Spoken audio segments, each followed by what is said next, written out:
lisais ce matin l'appel du secrétaire national chargé des élections au PS qui disait tout simplement « Partout où il y a une triangulaire et où la gauche, en troisième position, n'est pas en situation de l'emporter, il y aura désistement. » Alors moi, je voulais poser une question à M. Chaudin.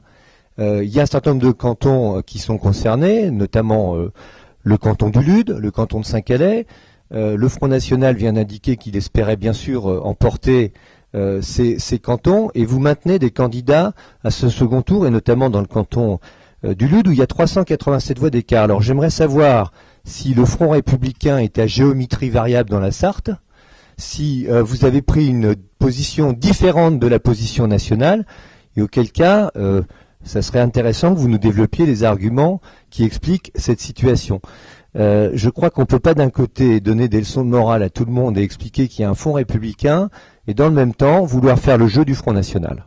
Notre position, elle est claire.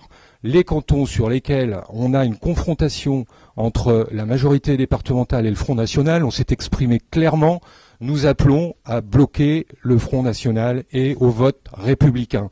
Je crois qu'on ne peut pas être plus clair, ce qui n'est pas la position aujourd'hui de la majorité départementale. Est-ce que je voudrais dire à Dominique Le Menner, pour aller jusqu'au fond de notre pensée,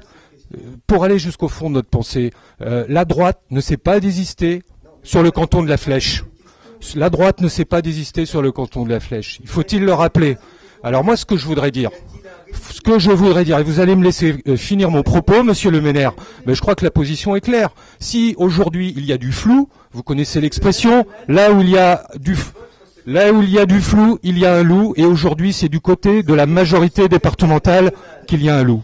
Alors, non, mais il faut être clair. Moi, je ne suis pas le secrétaire national du Parti Socialiste, je suis le chef de file de la Sarthe à gauche, de la Sarthe, et ce que je vous dis aujourd'hui, c'est que nous avons une position claire. Vous êtes flou sur votre position du ni la gauche, ni le Front National, et ce que je voudrais dire à monsieur Le Menner, calmement, parce qu'il est un petit peu intempestif sur ses propos en me coupant la parole à plusieurs reprises, ce que je voudrais dire clairement, c'est que je mets en garde la majorité départementale sur sa position après le second tour, avec le flou qui est entretenu en ne faisant pas de différence aujourd'hui entre la gauche et le Front National.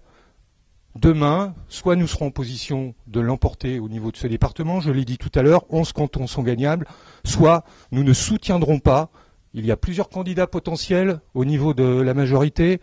Je suis clair avec ça. Nous ne soutiendrons pas, en tout cas, un candidat qui est aussi flou sur la position et qui ne fait pas de différence entre la gauche et le Front National. Dominique Le Menner n'est pas demain assuré d'être président du conseil départemental. Il ne faut pas avoir un double langage. Vous tenez un double langage.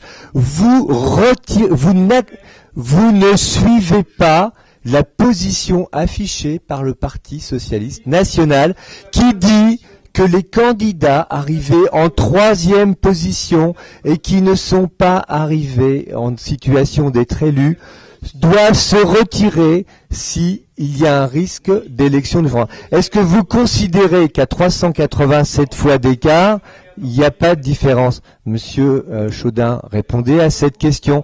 Je crois que ce qui est clair, c'est que le secrétaire national qui a démenti hier, qui est un seul territoire, un seul canton en France où il y aurait cette position, eh bien vous en avez deux dans la Sarthe et c'est vous qui prenez cette responsabilité. Je suis un peu amusé d'entendre monsieur Le Menner se réclamer des dirigeants du Parti socialiste pour faire sa campagne électorale.